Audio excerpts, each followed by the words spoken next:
여러분 반갑습니다. 네, 반갑습니다. 감사합니다. 우리 남서울교회 본당 이 성전은 제가 개인적으로 추억이 있는 장소입니다. 한 20년 전에 외국에서 유학하고 돌아와서 남서울교회 오고 싶어가지고 남서울교회 교구에 지원을 했어요. 아시는 목사님께서 내가 붙여줄 테니까 넣어라.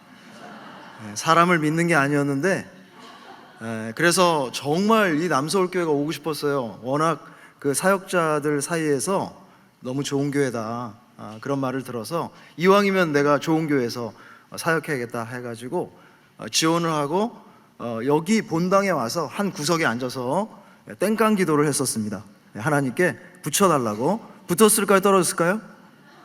붙었으면 이런 말을 할 수가 없죠. 그래서 다른 곳에 하나님께서 사역지를 인도해 주셔서 그곳으로 가서 이렇게 사역을 했습니다. 오늘 거의 20년 만에 기도하는 여러분들을 만나게 되었습니다. 하나님의 인도하심이고, 특별히 제가 노량진에 처음 부임하고 강남교회 부임하고 우리 화정무 목사님을 모셨어요. 그래서 그때 참 모시기 어려웠는데 후배라고 흔쾌히 와주셔가지고 귀한 말씀 증거해 주셨고, 오늘 이렇게 이 자리에 서게 돼서 너무 큰 영광입니다. 사실 기도하는 분들은 좀 부담이 됩니다. 여러분 기도하는 분들이죠? 기도하는 분들입니까? 기도를 하고 싶어서 오신 분들입니까? 둘 다 아닙니까?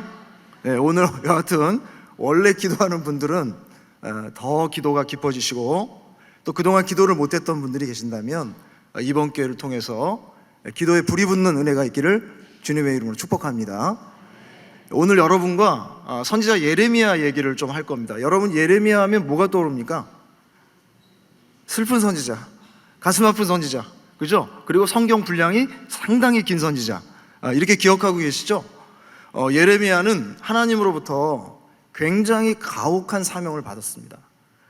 이스라엘이 죄를 지어서 이제 멸망당할 것이다 라고 하는 이 예언을 자신의 온 삶을 통해서 전하는 사람이었어요. 그것도 좋은 소식을 전하면 좋은데 자기 민족의 멸망을 예언하고 그것을 책망해야만 했던 아주 특이한 사명을 받았던 사람이 바로 예레미야입니다. 더 중요한 예레미야서의 특징은 하나님께서 이스라엘과 유다의 멸망을 예레미야의 삶으로 몸소다 겪도록 하셨어요.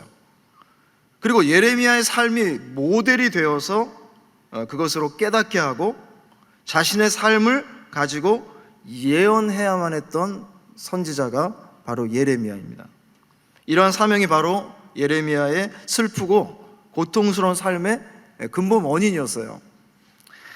자, 그런데 예레미야 선지자에게 있어서 가장 큰 고통은 뭐냐면 바로 자신의 정체성이었습니다. 이 정체성이 흔들리면 굉장히 어렵잖아요, 그죠? 내가 누구인지를 알아야 하는데 여러 가지 고난과 어려움이 찾아오면 정체성이 흔들립니다. 그리고 하나님의 일이라고 하는 거룩한 일을 하다가도 우리는 정체성의 혼란을 느낄 때가 참 많이 있습니다. 내가 정말 목사일까? 내가 정말 장로일까? 권사일까? 난 집사로서 그런 자격이나 능력이 있을까? 이 정체성의 혼란이 오면 굉장히 삶이 어려워집니다.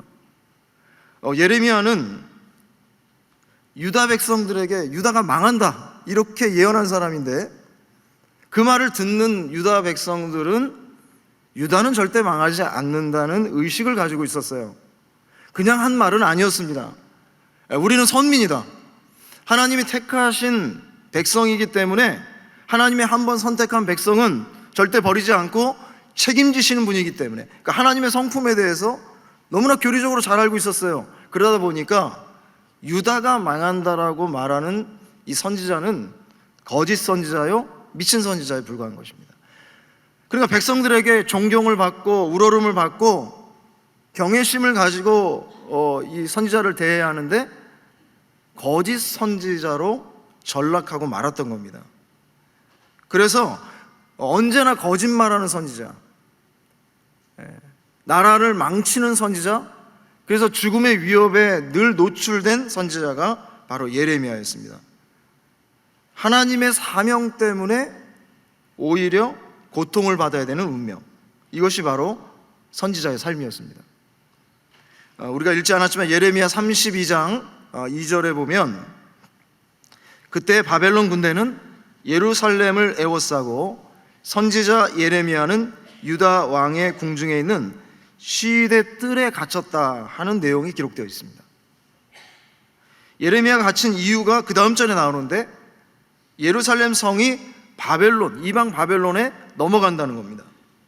그리고 유다 왕이었던 시드기야는 바벨론으로 끌려갈 것이다.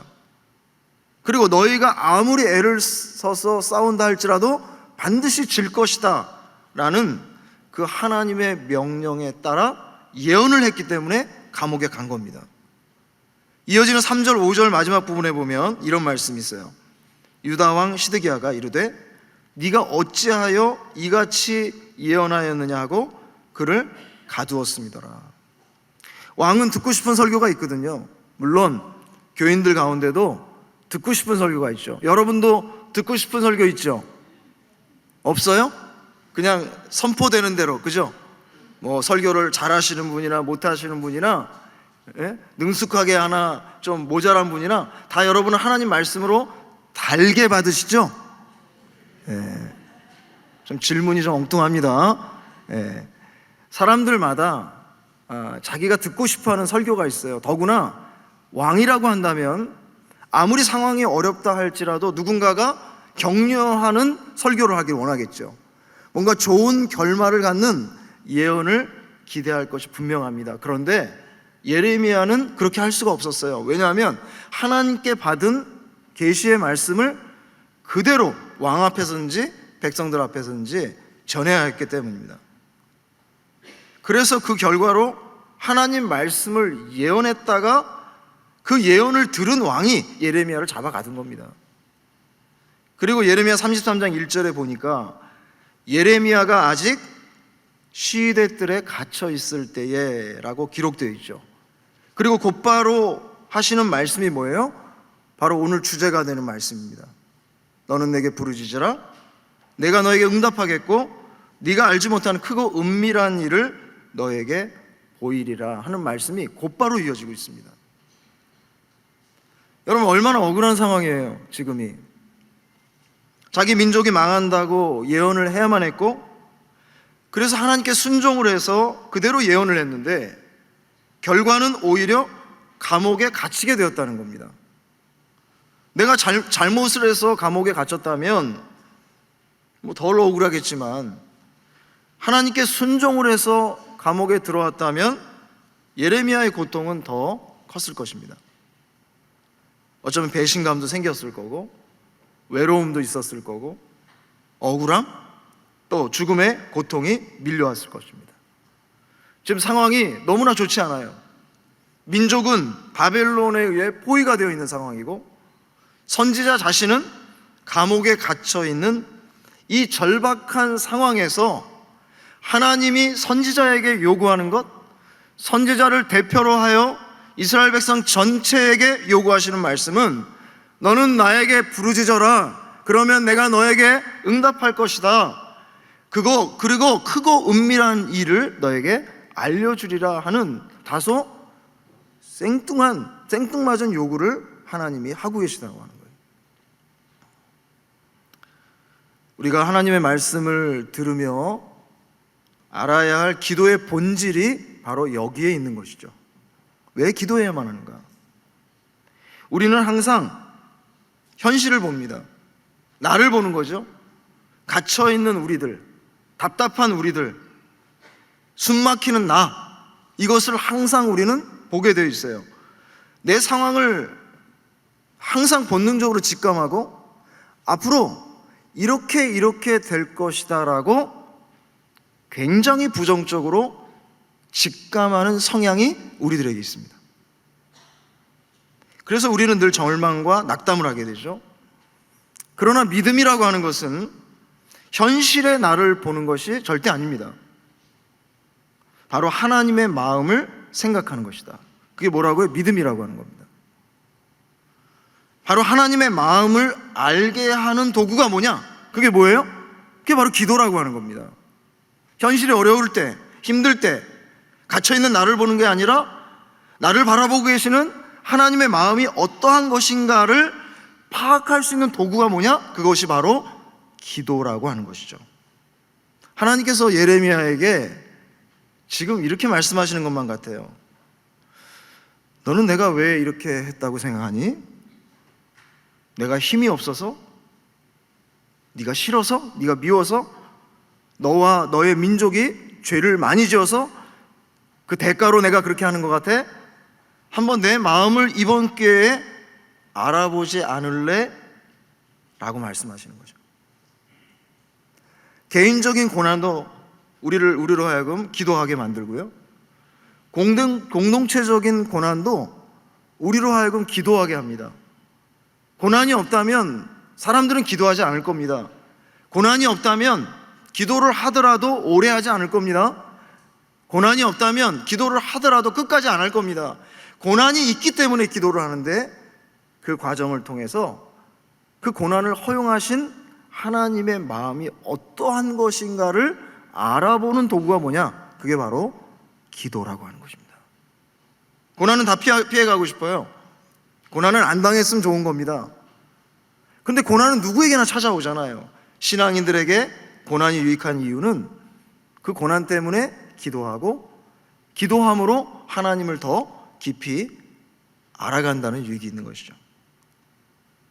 그래서 하나님께서 하나님의 마음을 이번 기회를 통해 알기 원하셨고, 그렇기 때문에 부르짖어라 이렇게 명령을 하신 겁니다.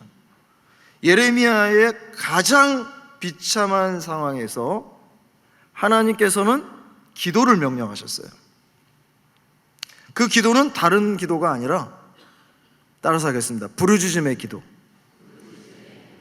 여러분, 기도할 때 부르짖으며 기도하시나요? 아니면 이렇게 침묵기도 많이 하시죠? 고수들이십니다. 정말 고수들이십니다. 근데 오늘 하나님께서 예레미야가 가장 비참한 상황에 있을 때, 이스라엘이 가장 극심한 공궁에 처했을 때 명령했던 기도는 다름 아닌 부르짖음의 기도라고 하는 것입니다. 저는 오늘 이 기도를 여러분과 함께 나누려고 해요. 하나님의 방식은 오늘 우리에게도 동일하게 적용된다고 생각합니다. 우리의 눈으로 가장 힘든 순간에, 우리의 마음이 가장 어려운 순간에 하나님께서는 부르짖어라, 내가 응답하리라 말씀하신다는 겁니다. 현실의 나는 나가 아니에요. 저도 목회를 하다 보면 결국 저를 가장 힘들게 하는 건 저 자신이더라고요. 결국은 내가 나를 어떻게 보느냐의 문제더라고요. 나를 어떻게 보느냐. 따라서 하겠습니다. 진짜 나는 하나님의 자녀로서의 나입니다. 너무 당연한 말이에요, 여러분. 그렇기 때문에 아버지 하나님의 마음은 우리로 하여금 하나님의 자녀의 권세를 이 땅에서 누리며 살게 하는 거예요. 하나님의 마음이에요, 그게. 하나님은 그 자녀의 권세를 누리며 살도록 하려고 어쩌면 지금 이 어려운 상황, 가장 어려운 마음을 연출하시는 줄도 모릅니다. 저는 그렇다고 믿어요. 이 고난은 연출이다. 하나님의 연출이다. 하나님의 마음을 평소에는 도무지 알려고 하지 않으니까 그냥 일주일에 한 번 정도, 그냥 뭐 성경 조금 읽을 때, 잠깐 눈 감고 기도할 때나 내 마음을 헤아리는 것처럼 보이지, 내 마음을 전혀 깊이 모르니까 한번 이번 참에 깊이 한번 알아보라고 사랑하는 자녀들에게 저는 그런 상황들을 하나님께서 친히 허용하신다, 연출하신다라고 저는 믿습니다.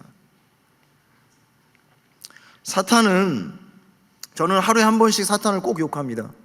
여러분도 그렇게 해주시길 부탁드립니다. 사탄은요, 하루에 한 번씩 욕을 해줘야 돼요. 그 썩을 사탄 있잖아요. 그 나쁜 사탄. 걔는 자꾸 나를 보라고 얘기해요. 너만 바라봐. 네가 중요하잖아. 너만 바라봐. 네가 누군지 봐. 너의 좀 형편을 좀 파악해봐. 너는 늘 죄에 빠지는 너잖아. 응? 늘 무너지는 너잖아. 늘 눌려 사는 너잖아. 그러니까 변하지 않을 것 같은 현실과 미래에만 집중하도록 사탄은 계속해서 우리에게 거짓말을 합니다. 넌 그거밖에 안 돼. 이게 사탄의 사명이에요. 성경 읽어보세요. 사탄의 사명이 뭐예요? 거짓말하고 우리 유혹해서 어떻게 해서든지 우리를 좌절하게 만들고 최종적으로 하나님에게서 멀어지도록 만드는 것이 사탄의 사명입니다.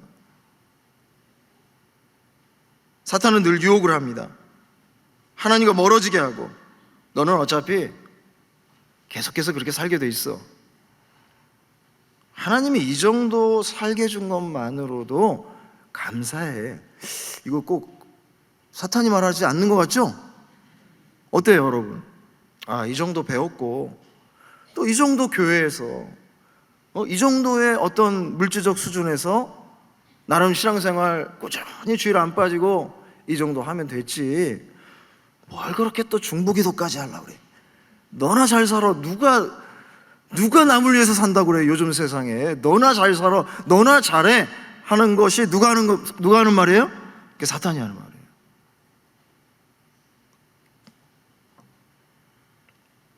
너는 죄를 이길 수 없다고. 그냥 현실을 받아들이라고. 그것은 너의 운명이라고. 원래 집안 대대로 내려오는 끊을 수 없는 그런 거니까 남들한테 티내지 말고 그냥 교양 잃지 말고 이렇게 엘레강스하게 살아라. 이게 누가 하는 말이에요? 사탄이 하는 말이에요.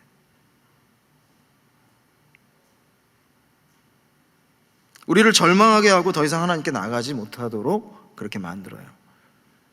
그러니까 저도 이렇게 가장 힘들 때가 그런 경우입니다. 도대체 내가 뭐 한다고 이런 큰 교회에 와서 목회를 하고 있을까? 도대체 내가 무슨 자격이 있고 능력이 있길래, 이게 겸손을 가장한 교만이라고 하는 것인데, 나도 모르게 자꾸 내 현실, 거울을 보듯이 내 자신을 막 탓하고 있는 거예요. 좀 키라도 컸으면 괜찮았을 텐데 키까지 작아가지고, 그러니까 별의별 생각을 다 합니다. 망상을 다 합니다. 누가 하게 하는 거예요? 사탄이 하게 하는 거예요.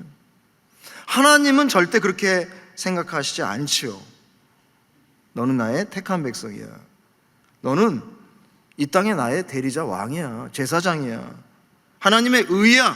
하나님의 나라이고 하나님의 상속권을 가진 너야말로 나의 사랑하는 자녀야.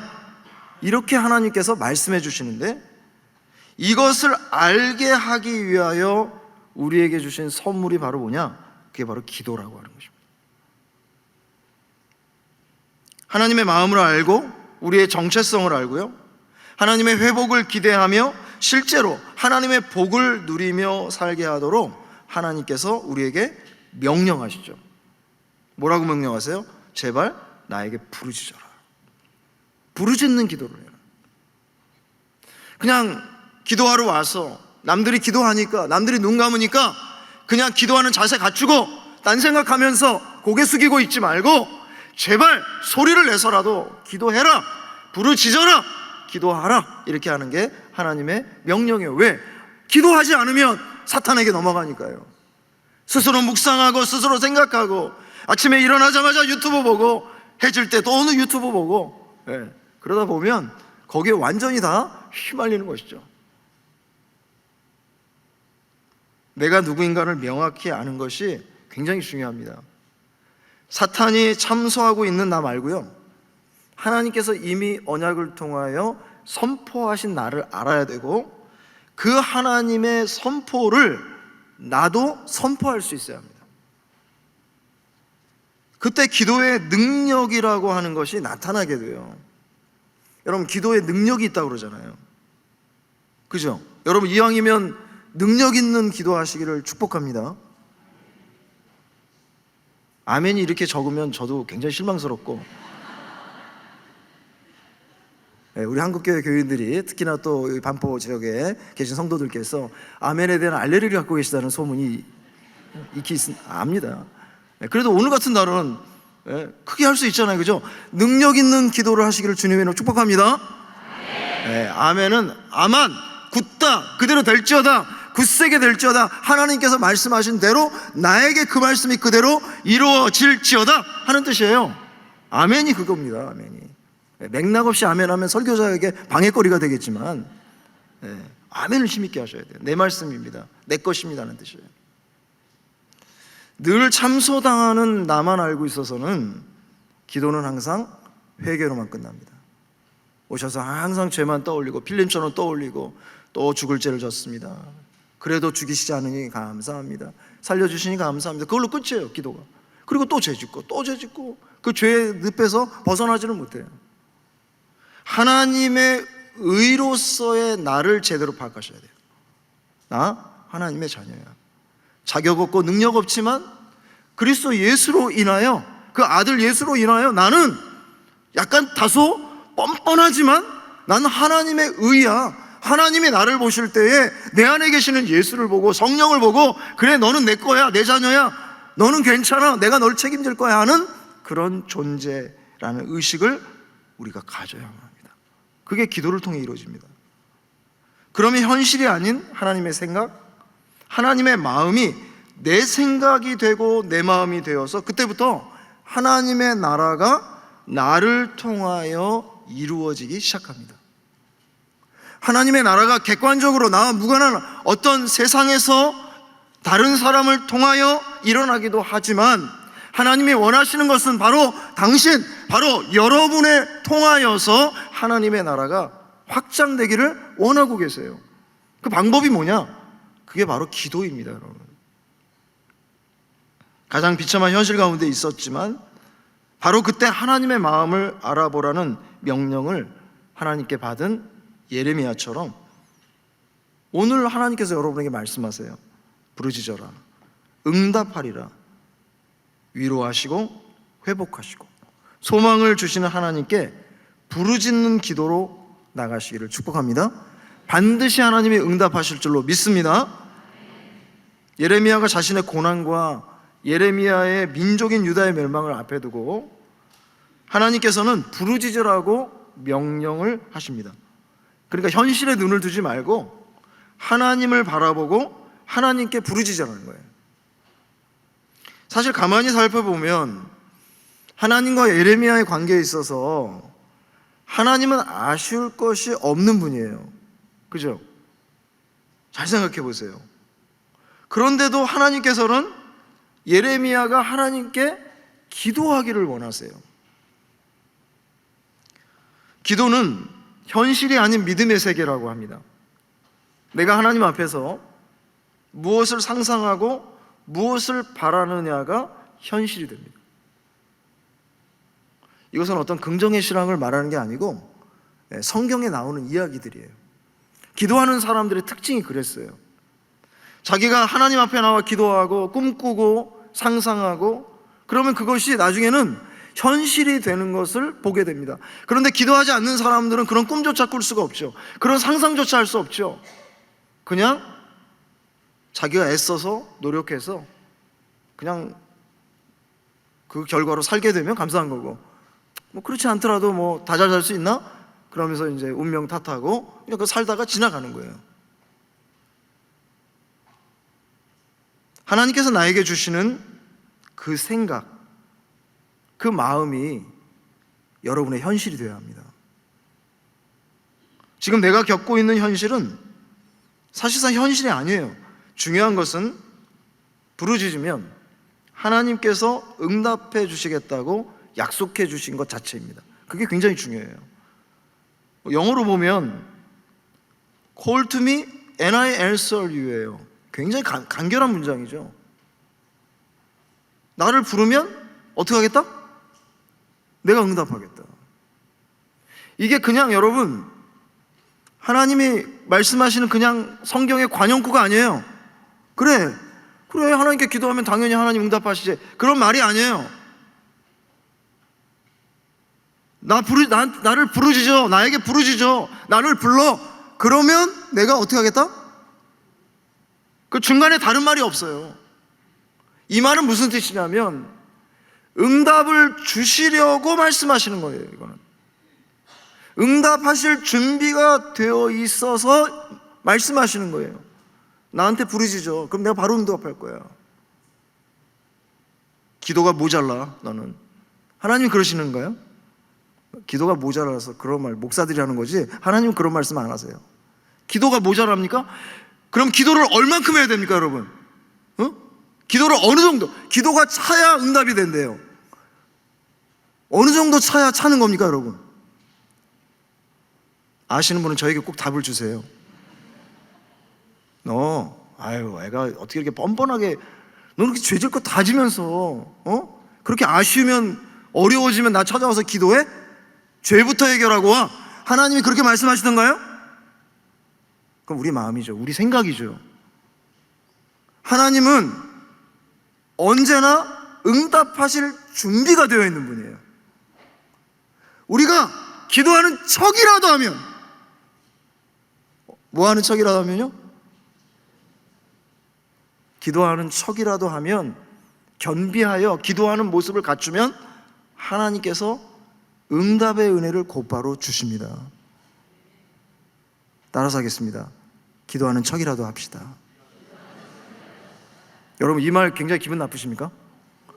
목사님, 제가 이래봐도요 기도를 얼마나 오래 한 줄 아세요? 제가 남서울교회에서 기도 왕이에요. 그래도 하나님은 그 사람이 얼마만큼 정성스럽게 기도했느냐, 얼마나 오랜 시간을 기도했느냐를 중요하게 생각하는 게 아니라 기도하는 사람을 찾고 있어요. 하나님께 이 시대에 부르짖는 사람을 찾고 있어요. 그 사람이 얼마나 많이 배웠는가, 얼마나 많은 재물을 갖고 있는가, 그가 사회적으로 얼마나 많은 영향력을 갖추고 있는가 보다도 이 시대에 하나님을 찾고 하나님께 부르짖고 하나님께 응답을 요구하는 사람을 하나님은 이 시대 가운데도 찾고 계세요. 그러니까 기도하겠다고 하는 사람들을 하나님은 얼마나 귀하게 여기는지 모릅니다. 일을 하겠습니다, 내가 이런 일을 하겠습니다, 호언장담하는 사람보다도 조용히 나는 하나님 앞에 지금부터 기도하겠습니다. 지금부터 내 내면의 문제, 내 삶의 문제, 내 가정의 문제, 내 자녀의 문제, 우리 남서울교회의 문제, 이 한국교회의 문제, 나라와 민족의 문제, 열방의 문제를 가지고 나는 오늘부터 하나님 앞에 기도하기 시작하겠습니다 라고 하는 사람을 하나님은 이 시대에 찾고 계신다고 하는 거예요. 왜요? 기도를 너무 안 하니까. 기도를 너무 안 하니까. 기도를 해도 기도를 진심을 담아서 자신의 목숨을 다하여 하나님 이거 응답해 주지 않으면 난 끝입니다, 나는 하나님 응답해 주실 때까지 하나님의 바짓꼬라, 이러면 안 되겠구나, 하나님 바짓꼬라기가 어디 있겠습니까? 그런 것처럼 붙잡고 늘어지겠다라고 하는 그런 간절한 마음을 보여주는 사람들을 하나님께서는 얼마나 귀하게 여기겠어요.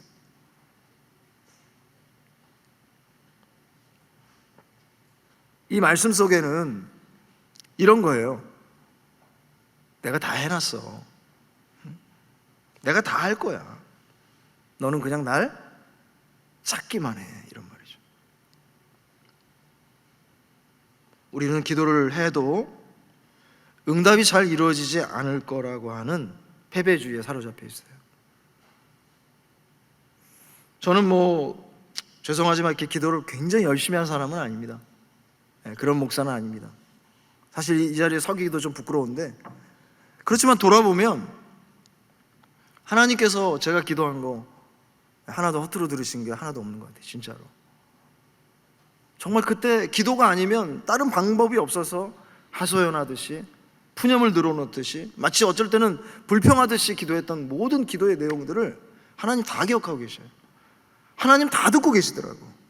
그리고 다 응답해 주십니다. 여러분이 꼭 그것을 믿으셔야 돼요.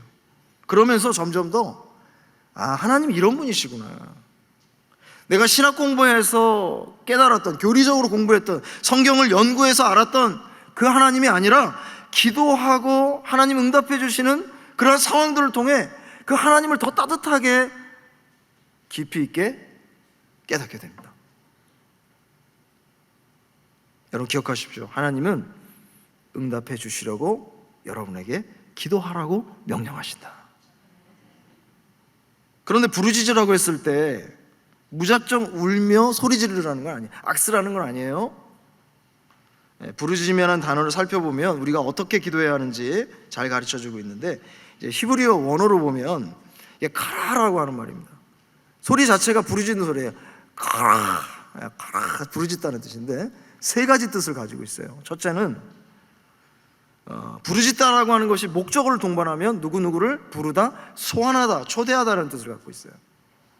그러니까 하나님께서 예레미야에게 부르짖으라는 말은 뭐냐면 하나님을 부르라는 말이에요. 그죠? 하나님을 부르라는 말이에요. 당연하겠죠. 하나님을 찾으라는 말이에요. 하나님을 내 문제에 초대하라는 뜻이죠. 네, 그런 뜻이 부르짖으라 하는 말 속에 들어있다고 말입니다. 우리가 어떤 위기에 닥쳤을 때에 그 사람이 누구를 찾아가느냐, 무엇을 찾느냐가 그 사람이 누구인가를 결정하게 되는 것이죠. 사람들 점쟁이 많이 찾아가죠. 그죠? 뭐 많이 배운 사람이야, 못 배운 사람이야. 특히나 큰 일을 앞두고서는 그렇게 점쟁이를 찾아갑니다. 그러면 그게 그 사람의 모든 걸 결정하는 거예요. 수준을 결정하는 겁니다. 우리는 누굴 찾아가야 돼요? 당연히 하나님을 찾아가야죠. 당연히 어떤 사람을 찾아가거나 어떤 기대를, 어떤 상황을, 환경을 찾아가는 것이 아니라 누구를 찾아가야 된다고요? 하나님을 부르고 하나님을 찾아가야 한다. 그래야 하나님의 백성이죠. 그래야 하나님의 자녀죠. 여러분의 자녀들이 공공에 처했을 때 누구를 부릅니까? 엄마, 아빠 부를 거 아니에요, 그죠? 그래야 내 자식이죠, 그죠? 아니에요? 아저씨, 그래요? 옆집 아저씨 불러요? 그럼 말이 안 되잖아요. 그러니까 너무 당연한 얘기입니다. 근데 그 너무나 당연한 것을 우리가 하지 않고 있다는 거예요. 하나님을 부르시고 그 하나님께 여러분의 문제를 내어 맡기시고 해결받는 은혜가 있기를 간절히 축복합니다. 둘째, 부르짖다는 이름을 지어주다라고 하는 뜻을 가지고 있어요. 이름 지어주다. 창세기 2장에 보면 아담이 막 동물들 이름을 지을 때 이 단어가 사용이 돼요. 그리고 하나님께서 이사야서 7장 14절에 보면 잘 알고 있는 말씀이죠. 보라, 처녀가 잉태하여 아들을 낳을 것이요 그 이름을 임마누엘이라 하리라. 이름을 명명하셨을 때에 이 카라, 부르짖다라고 하는 단어가 사용이 되었어요. 여러분, 이름을 지어준다라고 하는 것은 그 이름의 속성과 본질을 드러낸다는 의미예요. 하나님께서 부르짖으라고 하셨을 때 우리는 당연히 하나님을 부르고 하나님의 이름을 불러야 해요. 여러분, 우리가 이렇게 성경 공부를 통해 혹은 교리대학을 통해서 하나님은 무소부재하고 언제나 동일하시고 인자하시고 사랑이 풍부하시고 이렇게 배울 수 있습니다. 그런데 그것과 여러분이 어려움에 처해 있을 때 하나님의 이름을 부르는 것은 영적인 차원에서 완전히 다른 거예요. 여러분, 전능하신 하나님, 엘샤다이의 하나님이 여러분의 인생 가운데 오시면 어떤 역사가 일어나겠어요? 모든 것이 다 되는, 무가 유로 변하고 없던 것이 생겨나고 완전한 절망이 소망으로 변화되는 역사가 엘샤다이의 하나님, 능력의 하나님, 전능하신 하나님을 통해 일어나게 되죠. 근데 이것을 말씀으로 배운 것과 그냥 사람들에게 이야기를 듣는 것과 내가 실제로 그 하나님을 찾으며 부를 때에 그 이름의 강도가 달라져요. 하나님은 그러기를 원하신다는 거예요. 헤세드의 하나님, 헤세드라는 말 얼마나 좋은 말입니까? 변함없는 하나님, 약속하신 것은 자기가 자신의 말로만 하시지 않고 자기의 온몸을 바쳐서 결국에는 끝까지 그 언약을 이뤄내시는 그 헤세드의 하나님, 되게 좋은 개념이잖아요. 그런데 이것을 내가 기도 가운데 붙잡고 기도할 때 헤세드의 하나님, 신실하신 하나님, 거짓이 없으신 하나님, 반드시 이루어진다고 약속해 주셨잖아요. 지금 당장에는 가져가신 것처럼 보여도 하나님께서 반드시 신실하신 하나님이기 때문에 다시 돌려주실 뿐만 아니라 그 이상으로, 내가 기대했던 것 이상으로 다시 돌려주실 줄로 믿습니다. 그렇게 헤세드의 하나님을 부르며 기도할 때에 하나님에 대한 마음을 우리가 온전히 깨닫게 되는 거죠. 예수님께서 기도를 가르쳐 주셨을 때 하늘에 계신 우리 아버지라고 하나님을 부르셨어요. 그죠? 하늘에 계신 우리 아버지. 그러니까 하늘에 계시기 때문에 초월적인 분이세요. 그런데 그분이 누구예요? 우리 아버지예요. 얼마나 친밀합니까? 하늘에 계신, 초월하시고 무소부재하시고 전능하신 하나님, 내가 너무나 잘 알고 계시는 우리 아버지, 그 아버지가 그런 능력이 있으신 분이다. 그러니까 나의 문제에 대해서 절대적으로 상관이 있는 분이고 내 문제를 모두 해결해 줄 수 있는 분이다. 그 사실을 믿으면서 하나님의 이름을 부르는 것입니다. 성경에 나오는 모든 하나님의 이름을 여러분의 삶 가운데, 기도하는 가운데 꼭 부르시고 높여드리는 은혜가 있기를 주님의 이름으로 축원합니다. 세 번째, 부르짖다는 의미는 선포하다는 뜻을 갖고 있어요. 아브라함이 제단을 쌓고 하나님의 이름을 불렀습니다. 그 시대를 향하여 하나님의 살아계심, 그 하나님의 언약이 반드시 이루어져 하나님의 나라가 성취될 것을 세상 가운데 선포한 겁니다. 이사야 61장 1절에도 보면 이 말씀을 우리가 함께 읽어볼까요? 시작.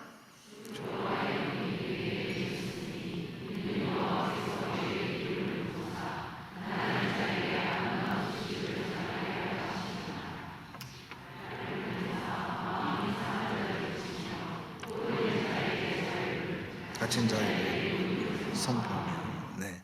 그 선포하다, 마지막에 선포하다에 카라라는 단어가 사용됐어요. 부르짖다라고 하는 것은 선포하는 것입니다. 무엇을 선포하는가? 바로 내가 겪고 있는 이 현실, 이 죄의 결과로서 나타난 죽음의 현실, 사탄이 하나님의 자녀인 나에게 저지른 현실, 나를 죄책감과 고통에서 벗어나지 못하게 하는 이 모든 어둠의 현실을 예수의 이름으로 떠나가라고 명령하고 선포하는 것입니다.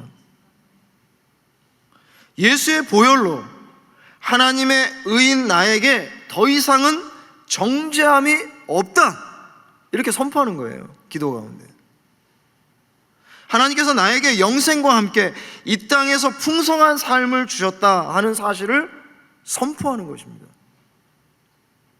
하나님께서 나에게 더 이상의 죄의 현실이 지배하지 않는다. 나는 더 이상 어둠의 세력을 지배받지 않는다. 이 모든 것들은 다, 나를 묶고 있는 모든 것들은 이제는 떠나가라 라고 선포하는 것입니다. 내 육체는 이미 십자가에 못 박혔고 이제 내 안에 예수께서 사신다라는 것을 선포하는 것입니다. 여러분, 바울 서신을 보면 물론 교회에게 읽으라고 보낸 편지글이지만 대부분이 바울의 기도문으로 형성이 되어 있어요. 굉장히 긴 기도문입니다. 나는 더 이상 살지 않습니다. 나는 이미 예수와 함께 십자가에 못 박혔습니다. 나는 이제 더 이상 사는 사람이 아니고 내가 산다고 하는 것은 내 안에 계시는 예수가 사는 것입니다.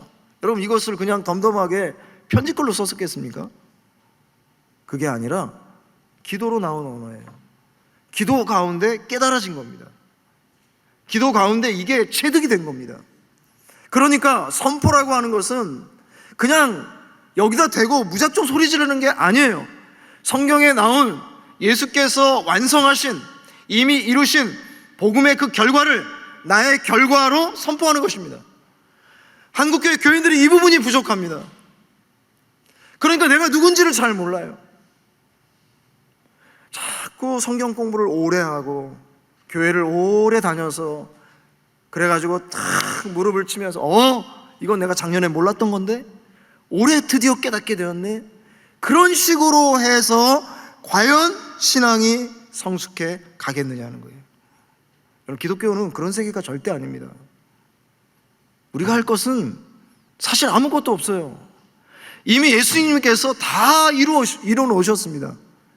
그것을 기도 가운데 나의 것으로 선포하는 것이에요. 바울만 그렇게 합니까? 베드로만 그렇게 합니까? 초대교회 성도들만 그렇게 합니까?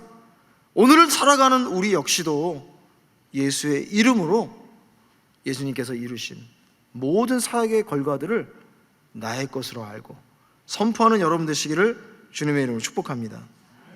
정리하면 우리에게 부르짖으라고 명령하셨어요. 응답하시겠다고 했어요. 그러니까 우리는 부르짖어야죠.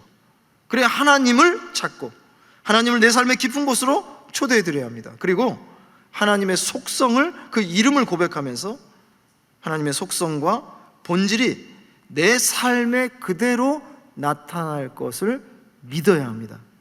그리고 현실이 아닌 말씀과 약속을 선포하고 그 선포가 현실이 될 것을 믿고 기도해야만 합니다. 여러분, 이런 복을 누리시기를 주님의 이름으로 축복합니다. 자, 그런데 하나님께서 예레미야에게 부르짖으라고 말씀하신 것은 부르짖어라, 그래야 응답한다, 이 말은 기도를 해야만 하나님께서 일하신다는 뜻이 아니에요. 기도를 하지 않으면 하나님께서 하나님의 일을 하지 못하신다라고 하는 것은 하나님의 주권이 인간의 기도에 종속되는 것이 돼요. 그러니까 맞는 말이 아니에요. 그럼 왜 기도하라고 하실까? 본문 33장을 읽어보면 사실 하나님께서 이미 하나님이 하실 일들을 다 계획하고 다 이루셨어요. 특히 2절에 보시면 함께 읽어볼까요? 2절, 본문 2절입니다. 시작. 이를 행하시는 여호와 그것을 만들고.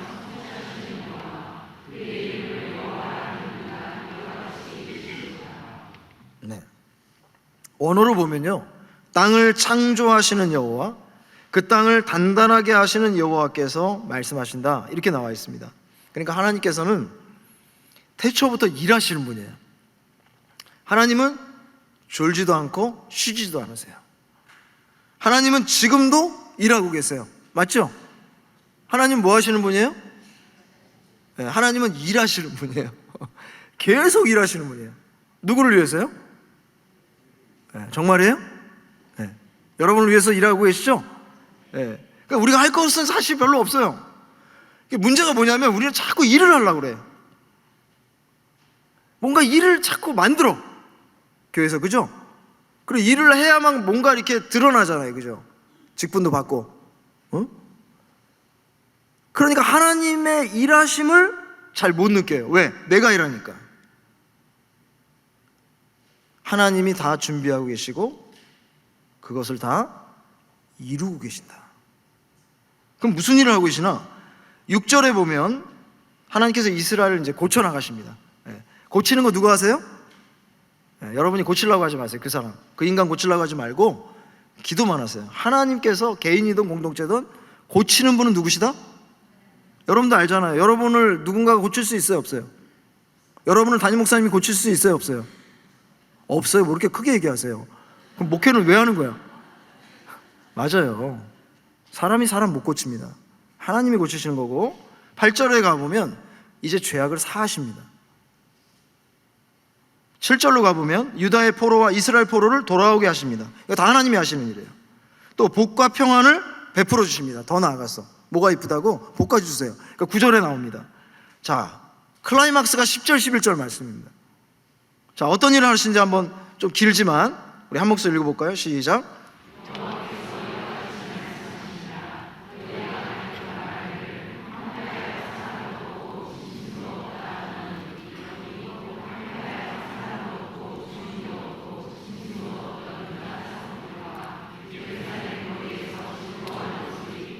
하는 소리, 신랑의 소리, 신부의 소리와 및 만군의 여호와께 감사하라. 여호와는 선하시니 그 인자심이 영원하다 하는 소리와 여호와의 성전에 감사제를 드리는 자들의 소리가 다시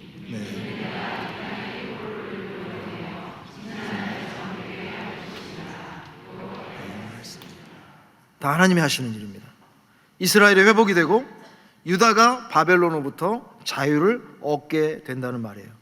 그러나 이것은 단순히 이스라엘 민족의 회복을 의미하는 것만은 아닙니다. 하나님을 섬기지 않아서 벌을 받은 이스라엘이 다시 하나님을 섬기게 될 것이라는 말씀을 하고 있는 거죠.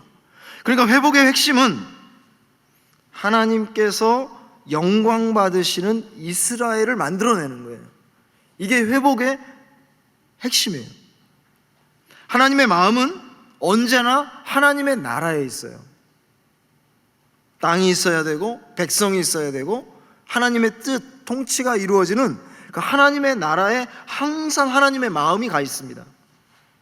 그래서 만군의 여호와께 감사하라, 여호와는 선하시니 그 인자하심이 영원하다는 소리가 다시 들리게 될 것이다. 예배하는 노래입니다. 감사하는 노래이고 기도하는 노래인데 이것이 이스라엘 백성들의 삶에서 없어졌다는 거예요.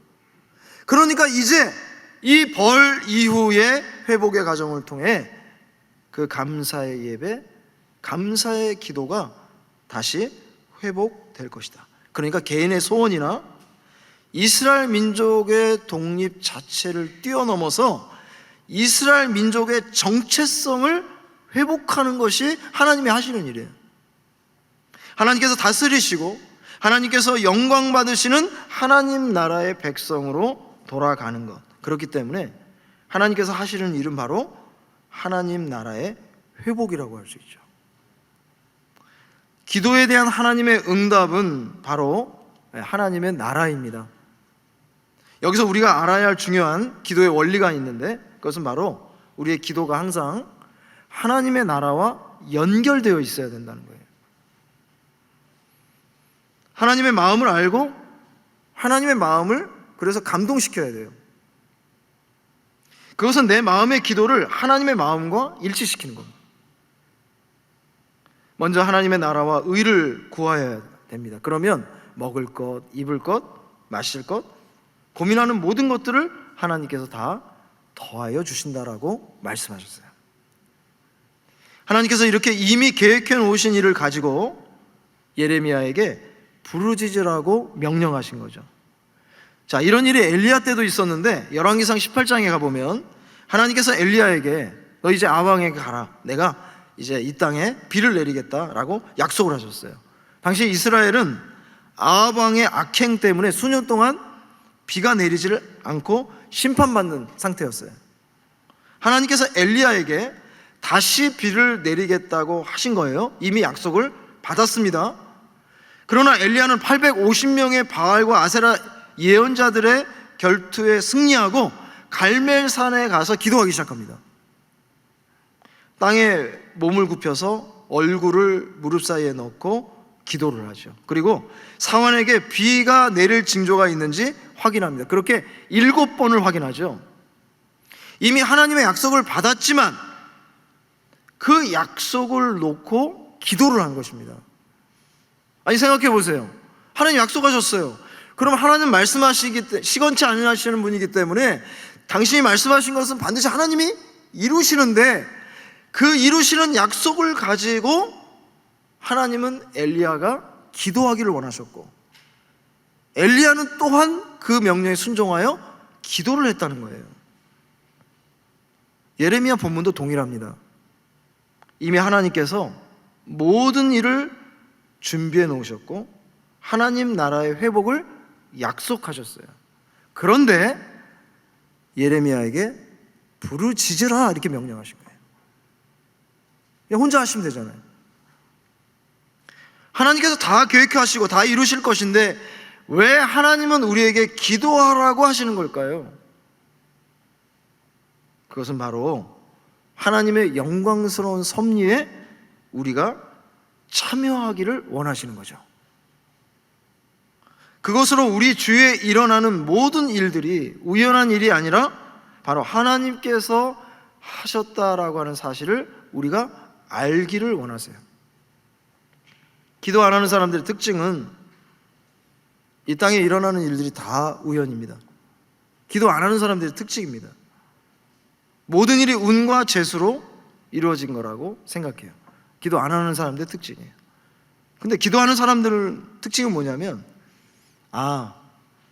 이걸 하나님께서 하셨구나 하는 것을 기도를 통해서 알게 돼요. 맞죠? 기도하는 분들 맞죠? 네. 기도 안 하는 분들은 몰라요. 이게 무슨 말인지. 그래서 어떻게 돼요? 하나님을 찬양하게 되잖아요. 하나님께 감사하게 되잖아요. 우리는 어떤 문제가 해결이 되면 다행이다, 가슴을 쓸어내리고 감사헌금하고 끝. 일단 왜? 그냥 고마우니까. 근데 이게 왜 고마운지 잘 몰라요, 솔직히.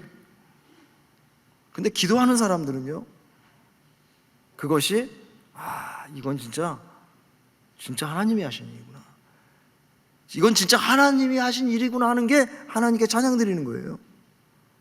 찬양을 어떤 가사 붙여서, 곡조 붙여서 멋있게 올려드리는 것도 찬양이지만 정말 이건 하나님이 하시지 않았으면 이건 절대로 할 수 있는 일이 아니야, 이건 하나님이 하셨어, 하나님만이 하셨어 라고 하는 그 고백 자체가 하나님께서 가장 기뻐하시는 찬송이다.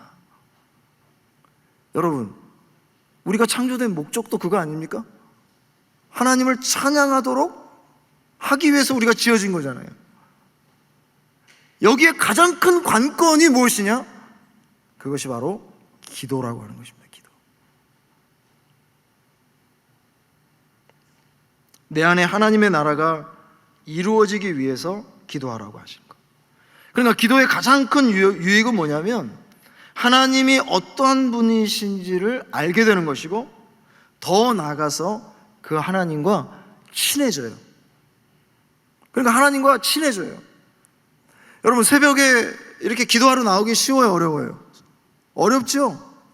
밤새워서 노는 건 쉬워도 밤새워서 기도하는 거 어렵습니다. 새벽 일찍 친구 약속 지키는 거, 그게 뭐 어려워요? 놀러 가는 건데. 하나도 안 어려워요. 그런데 이상하지요.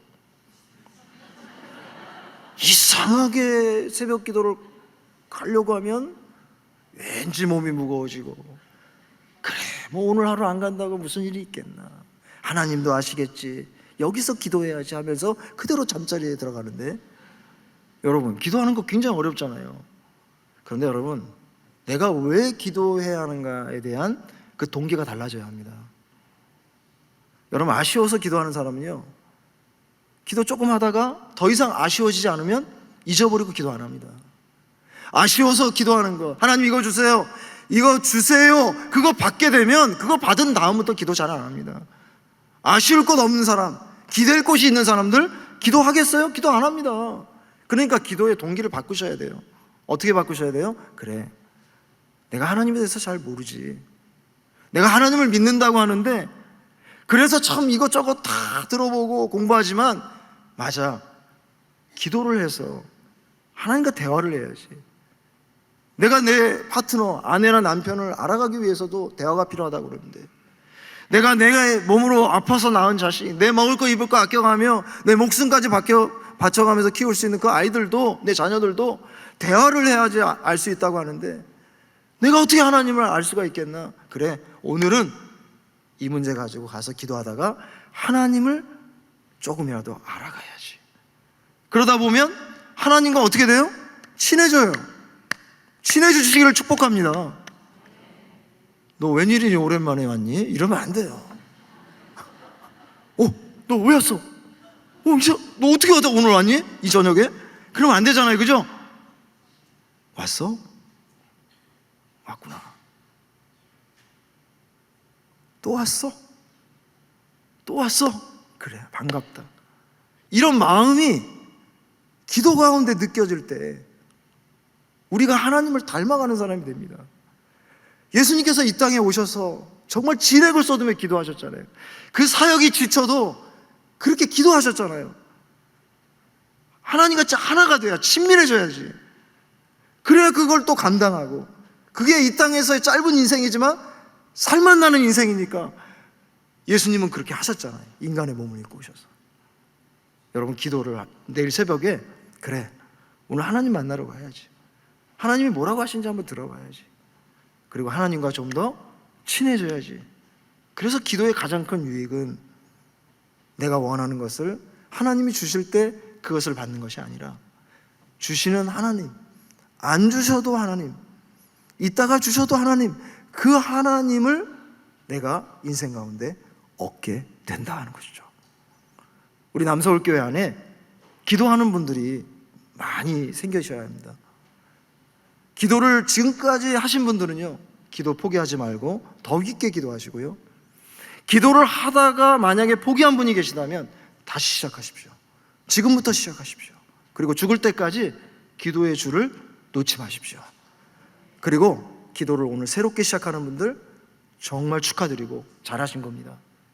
그래서 남서울교회 안에 기도하는 분들이, 말씀을 붙잡고 언약을 붙잡고 기도하는 분들이 점점 늘어나게 될 때에, 그때 하나님께서 놀라운 역사를 일으키실 겁니다. 우리 중에 개인적으로 가지고 계신 문제가 있을 거예요. 어려움이 있을 거예요.